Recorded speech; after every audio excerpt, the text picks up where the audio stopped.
बिस्मिल्लाहिर्रहमानिर्रहीम। मार्के नूं अरशद कुंदी दा सलाम। इमरान खान दी अजमत नूं सलाम है कि उस कितने हज़ारां बंदां नूं सरेआम चौक नंगा कर दिता है, जै पिछले 50 सालों तो शराफत दा, कानून दा ते इंसाफ दा लिबादा अपने मूँह ते ओढ़े होया है। इमरान खान तेनू सलाम।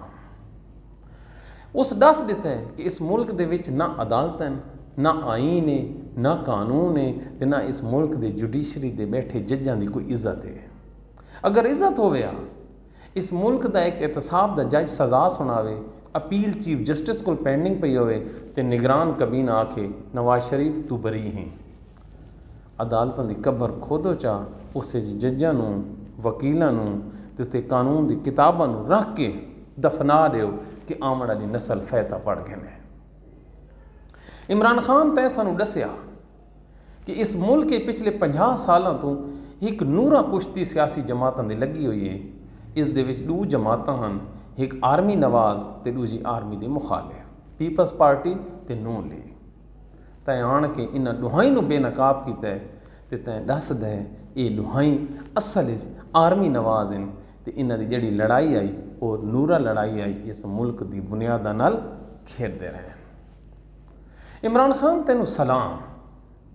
इस तो पहले सन पता लगा साडे मुल्क इलैक्शन भी होने, वोटर लिस्टां भी बनदियां, पोलिंग अमला भी वहिंदा, करोड़ों अरबां रुपए की उस्तादां की ट्रेनिंग भी आउंदी है, जुडिशरी के जज भी ठप्पे की निगरानी करे ने, एक इलैक्शन कमीशन ही है। अज पता लग गया है इमरान खान कि इत्थे कोई चीज़ भी कोई नहीं, ये सारा टोपी ड्रामा। अगर गल शक होवे नवें आने वाले इंतखाबात वज़ीर आज़म नवाज शरीफ ते कौम अजां इलैक्शन गई भी कौन। इमरान खान तेरी अजमत नूं सलाम। तैं इस कौम नूं दस्या है कि इस मुल्क कोई पुलिस कोई नहीं, कोई रूल्स को नहीं, कोई ज़ाब्ता को नहीं, ये माइट इज़ राइट ते चलती है, जेड़ा उत्थों इस्टैबलिशमेंट का डंडा आवे ये उस दे मुताबिक अमल करें। अगर झूठ होवे, इस हफ्ते 2 जलसे होए, एक पुलिस अपनी निगरानी कराया है तो दूजे की इजाज़त आई तो उन्होंने जिहड़ियां कुर्सियां टेंट ते जिहड़े लोग शामिल हैं झंडा समय चौक के गिन गए। इमरान खान अल्लाह तेनू सलामत रखे, तेनू खुश रखे।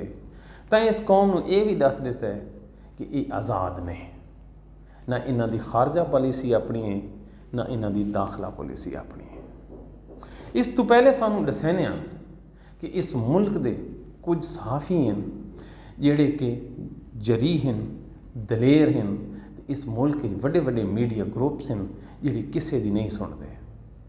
अज पता लगा इन्हां दी कुल औकात मीडिया ते चलण वाले इश्तिहार हैं ते जिहड़े वड्डे वड्डे नां हैं, जावेद चौधरी रहे, ये सिर्फ और सिर्फ टाउट हैं उन्हां लोकां दे जिहड़े सियासत में बैठे। इन्हां दा कोई ताल्लुक वास्ता कोई नहीं। अल्लाह भला करे इमरान खान। तैं ये भी दस दिता है कि इस मुल्क का सारे नाल वड्डा मसला करप्शन नहीं। क्यों इस मुल्क दे विच इस टाइम एक आदमी भी जेल ऐसा नहीं जिस उत्ते करप्शन का इल्ज़ाम होवे। ये पूरा माशरा करप्शन तो पाक हो गया है, बल्कि सानू ये दसा गया है कि इस मुल्क का वड्डा मसला साइफर है या तोशाखाना की एक घड़ी है। इस मुल्क की बुनियादां नाल जितना मजाक इस मुल्क के सो कॉल्ड वारसां कीता है, मैनू कसम है पैदा करने वाले रब दी, इस मुल्क का इतना नुकसान हो कहीं नहीं किया। अद्धा मुल्क गया, अद्धी अवाम बांग्लादेश गई, फौजी जिहड़े कैद चले गए, इज़्ज़त नामूस मिट्टी च मिल गई। सिक्ख्या की है? कुछ भी नहीं। अज भी नफरत है, डर नफरत है, उस दे उत्ते नफरत है ते माली मफादात हैं। अल्लाह पाकिस्तान नूं सलामत रखे। मारका सानू दुआवां याद रखा है। प्रोग्राम पसंद आवे तो शेयर कर दिवाए।